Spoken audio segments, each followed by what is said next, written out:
O Senhor esteja convosco. Ele está no meio de nós. Proclamação do Evangelho de nosso Senhor Jesus Cristo segundo São Lucas. Glória a vós, Senhor.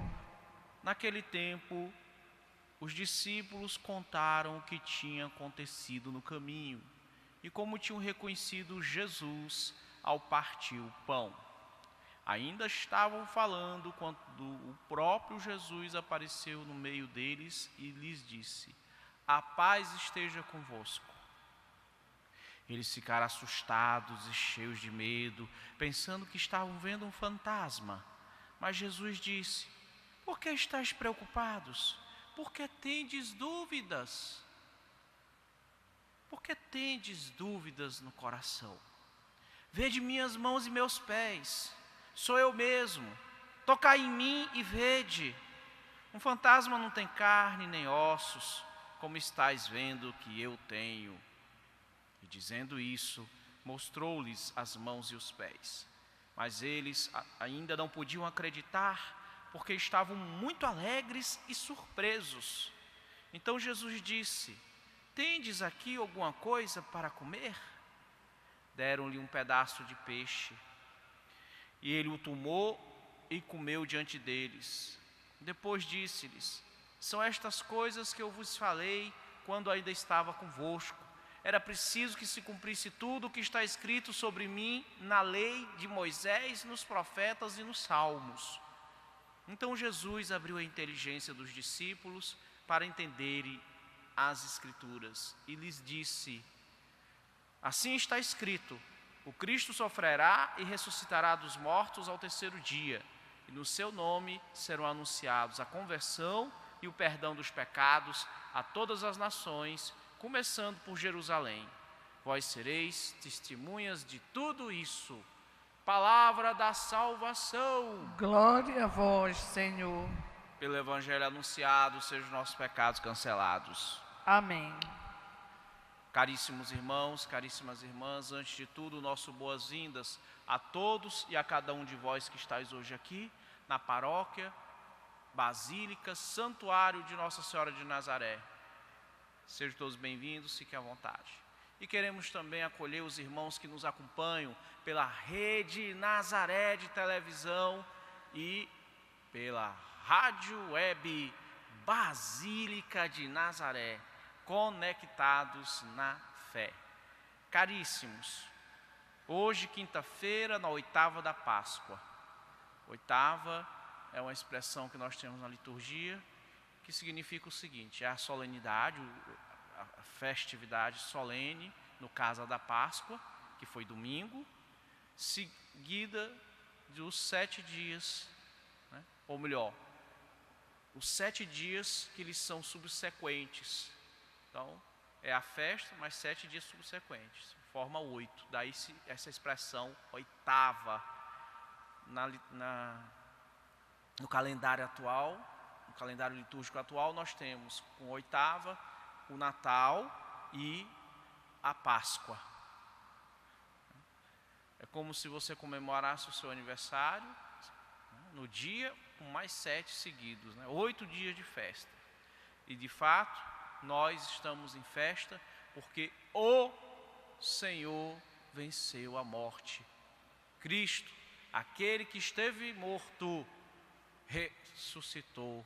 Cristo, aquele que esteve morto, mas agora vive e vive para sempre.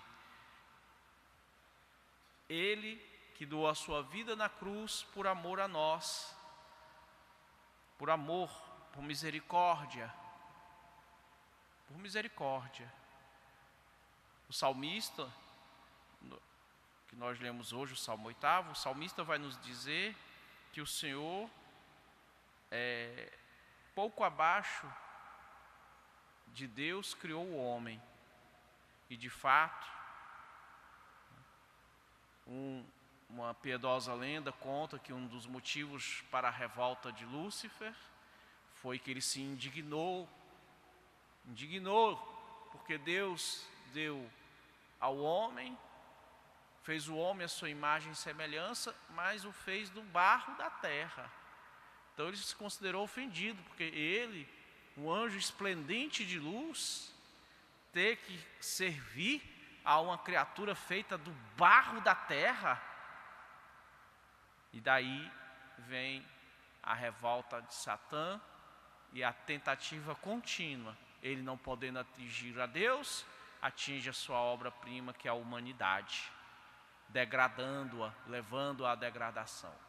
Mas o Senhor não poderia deixar a sua obra se perder, e assim preservou a Virgem toda santa e pura, para ser a mãe da divina misericórdia, o próprio Filho de Deus, o próprio Deus que se encarna, que toma a sua humanidade, que se faz gente como a gente, homem como nós, que se faz humano. É a misericórdia do Pai, Jesus Cristo. Nós vemos que o Senhor cumpriu o que estava nas Escrituras sobre ele. Embora ele, durante os 3 anos e meio que esteve missionando com seus discípulos, constantemente dissesse para nós que ele ressuscitaria, não tinha entrado na nossa cabeça essa realidade. A nossa mente, ainda muito detida nas coisas da terra, não conseguiu vislumbrar os mistérios do céu. Por isso o Senhor abre a nossa inteligência. E todo esse período pascal, o Senhor vai iluminando a nossa inteligência durante as 5 semanas que nós temos da Páscoa. E para que a nossa inteligência se abrisse, Ele nos dá lá em Pentecostes o Espírito Santo, para que nós tenhamos o dom da fé e pela fé consigamos entender. Crer para entender, entender para crer, já dizia Santo Agostinho.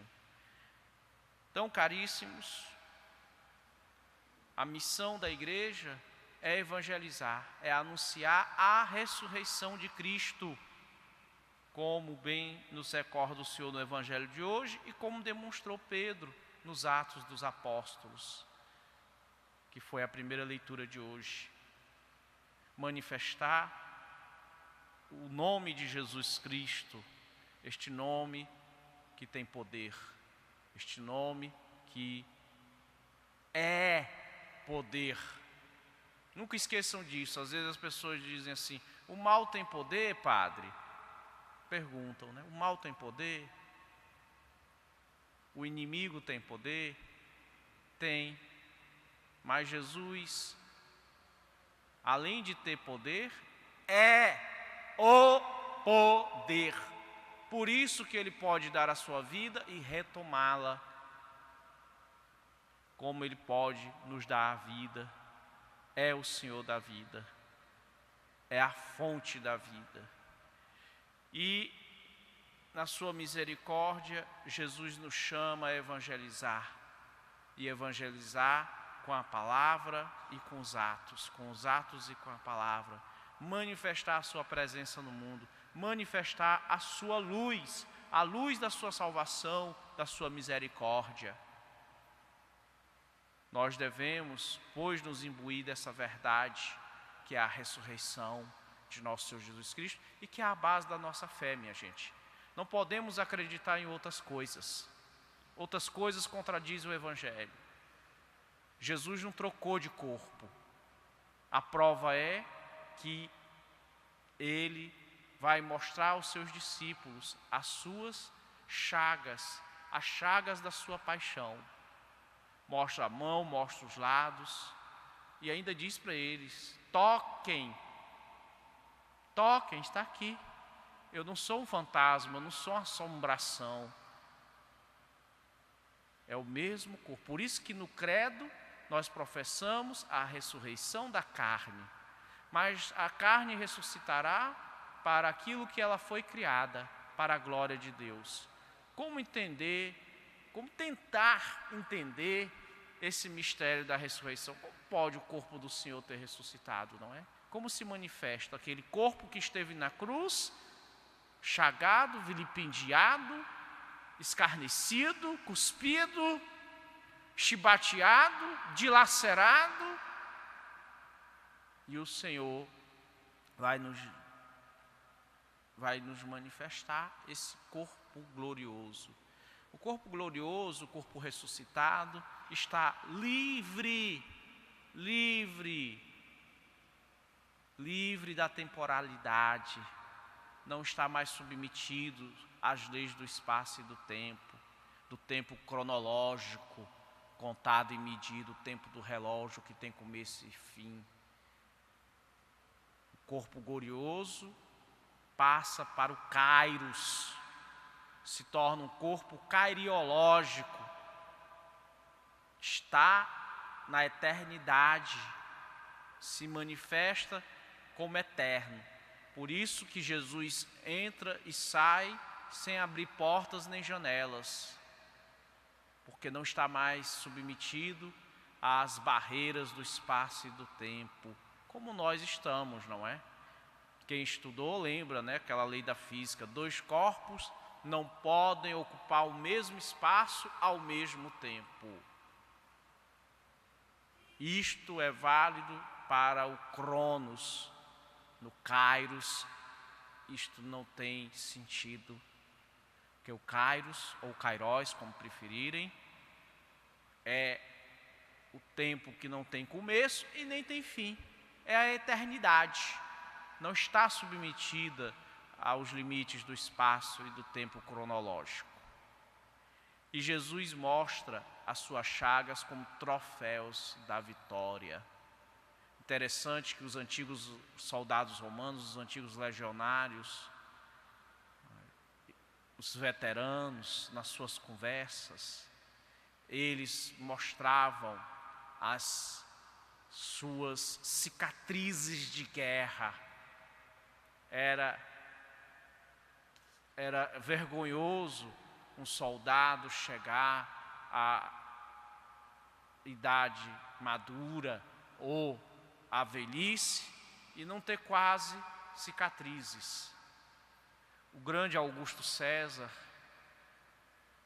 que na mocidade serviu as armas, ele até seus 18, 20 anos não tinha ainda uma marca, não é? Até que ele participou de um pequeno combate que lhe deu uma cicatriz no rosto.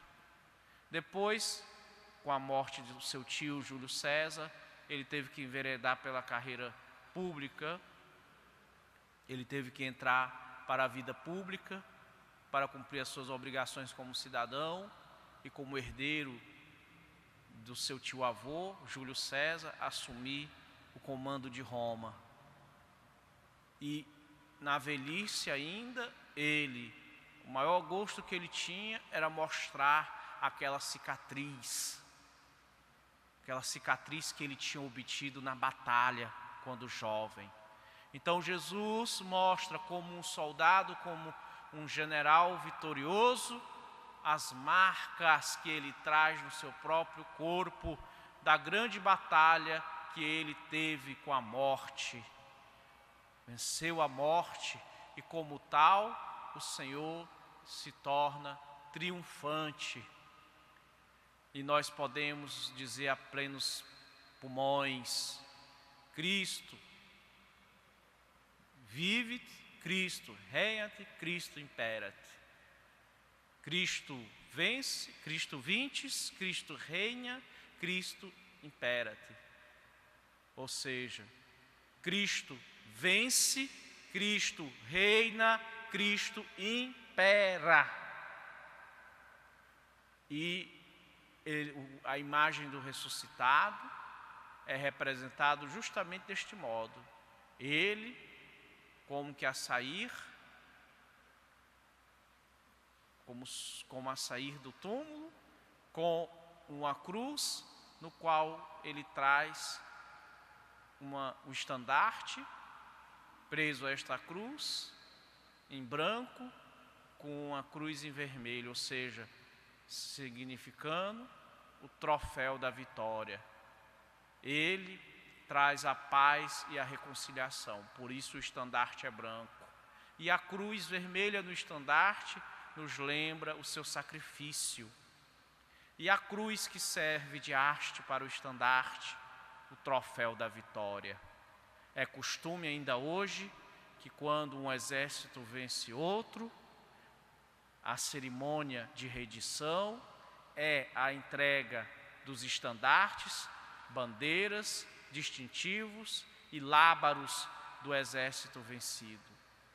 E estes são levados no desfile triunfal, como se fazia na Roma antiga, para que o povo veja os troféus da vitória. Quando um general romano, recebido em triunfo em Roma, após uma grande conquista, ele, conduzindo a biga, tinha ao seu lado um escravo que lhe dizia ao ouvido, enquanto o povo o aclamava: lembra-te, tu não sois um Deus, tu és apenas um homem. Mas Jesus não precisa ser recordado disso, porque além de Deus, ele é homem e homem verdadeiro. Ele é Deus de Deus e homem verdadeiro, como nós professamos no credo. Ele venceu a morte e nos deu a vida. Louvado seja nosso Senhor Jesus Cristo. Para sempre seja louvado.